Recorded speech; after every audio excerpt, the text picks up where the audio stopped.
حضور اقدس صلی اللہ علیہ وآلہ وسلم اور صحابہ کرام رضی اللہ عنہم نے دین کے پھیلانے میں جس قدر تکلیفیں اور مشقتیں برداشت کی ہیں، ان کا برداشت کرنا تو درکنار، اس کا ارادہ کرنا بھی ہم جیسے نالائقوں سے دشوار ہے۔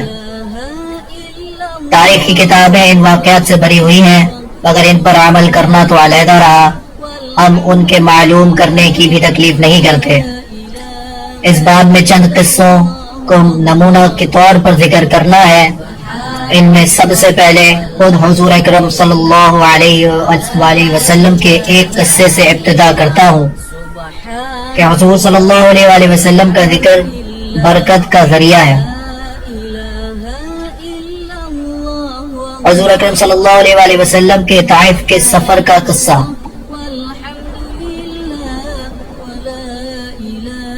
نبوت مل جانے کے بعد 9 برس تک نبی اکرم صلی اللہ علیہ وآلہ وسلم مکہ مکرمہ میں تبلیغ فرماتے رہے اور قوم کی ہدایت اور اصلاح کی کوشش کرتے رہے، لیکن تھوڑی سی جماعت کے سوا جو مسلمان ہو گئی تھی اور تھوڑے سے ایسے لوگوں کے علاوہ جو باوجود مسلمان نہ ہونے کے آپ کی مدد کرتے تھے۔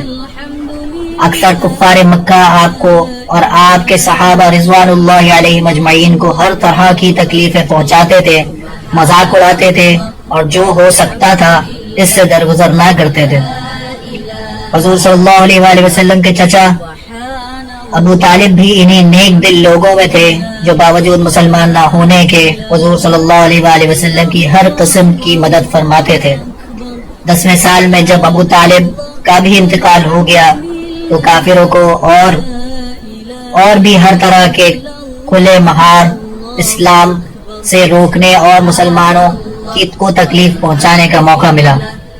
حضور اقدس صلی اللہ علیہ وآلہ وسلم اس خیال سے طائف تشریف لے گئے کہ وہاں قبیلہ ثقیف کی بڑی جماعت ہے، اگر وہ قبیلہ مسلمان ہو جائے تو مسلمانوں کو ان تکلیفوں سے نجات مل جائے اور دین کے پھیلنے کی بنیاد پڑے۔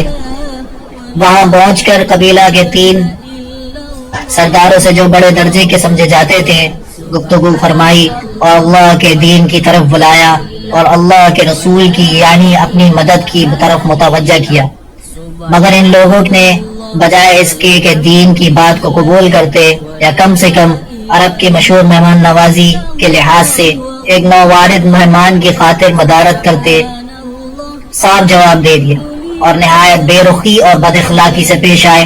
ان لوگوں نے یہ بھی گوارا نہ کیا کہ آپ یہاں قیام فرما لیں۔ جن لوگوں کو سردار سمجھ کر بات کی تھی وہ شریف ہوں گے اور مہذب گفتگو کریں گے۔ ان میں سے ایک شخص بولا کہ اوہو، آپ ہی کو اللہ نے نبی بنا کر بھیجا ہے۔ دوسرا بولا کہ اللہ کو تمہارے سوا کوئی اور نہیں ملتا تھا جس کو رسول بنا کر بھیجتے۔ تیسرے نے کہا کہ میں تجھ سے بات کرنا نہیں چاہتا،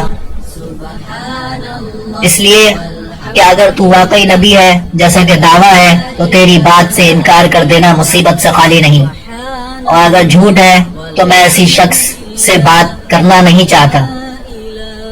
اس کے بعد ان لوگوں سے نا امید ہو کر آپ حضور اکرم صلی اللہ علیہ وآلہ وسلم نے اور لوگوں سے بات کرنے کا ارادہ فرمایا کہ آپ صلی اللہ علیہ وآلہ وسلم تو ہمت اور استقلال کے پہاڑ تھے، مگر کسی نے بھی قبول نہ کیا، بلکہ بجائے قبول کرنے کے حضور صلی اللہ علیہ وآلہ وسلم سے کہا کہ ہمارے شہر سے فوراً نکل جاؤ اور جہاں تمہاری چاہت کی جگہ ہو وہاں چلے جاؤ۔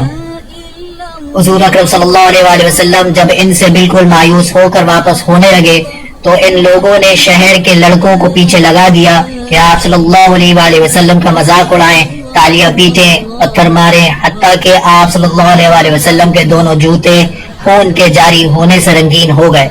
حضور اکرم صلی اللہ علیہ وآلہ وسلم اسی حالت میں واپس ہوئے۔ جب راستہ میں ایک جگہ ان شریروں سے اطمینان ہوا تو حضور صلی اللہ علیہ وآلہ وسلم نے یہ دعا مانگی جس کا ترجمہ ہے، اے اللہ تجھی سے شکایت کرتا ہوں میں اپنی کمزوری اور بے کسی کی اور لوگوں میں ذلت اور رسوائی کی۔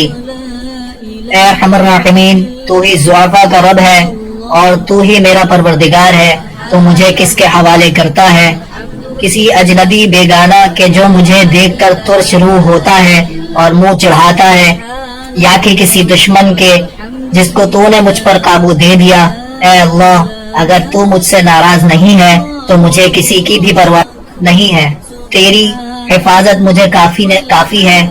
میں تیرے چہرے کے اس نور کے طفیل جس سے تمام اندھیریاں روشن ہو گئیں اور جس سے دنیا و آخرت کے سارے کام درست ہو جاتے ہیں، اس بات سے پناہ مانگتا ہوں کہ مجھ پر تیرا غصہ ہو یا تو مجھ سے ناراض ہو۔ تیری ناراضگی کا اس وقت تک دور کرنا ضروری ہے جب تک تو راضی نہ ہو۔ نہ تیرے سوا کوئی طاقت ہے نہ قوت۔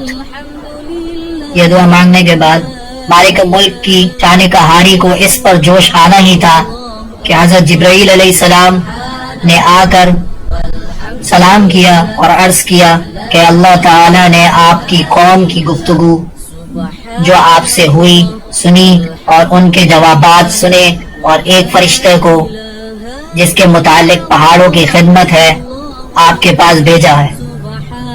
کیا آپ جو چاہیں اس کو حکم دیں۔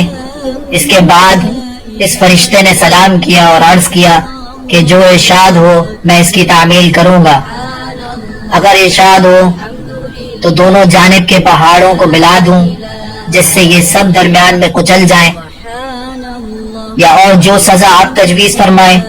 حضور اکرم صلی اللہ علیہ وآلہ وسلم کی رحیم و کریم ذات نے جواب دیا کہ میں اللہ سے اس کی امید رکھتا ہوں کہ اگر یہ مسلمان نہیں ہوئے تو ان کی اولاد میں سے ایسے لوگ پیدا ہوں جو اللہ کی پرستش کریں اور اس کی عبادت کریں۔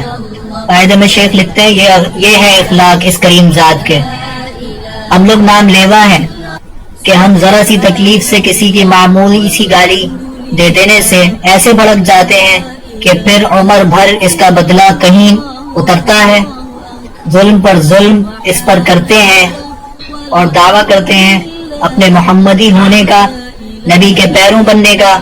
نبی کریم صلی اللہ علیہ وآلہ وسلم اتنی سخت تکلیف اور مشقت اٹھانے کے باوجود نہ بدعا فرماتے ہیں نہ کوئی بدلہ لیتے ہیں۔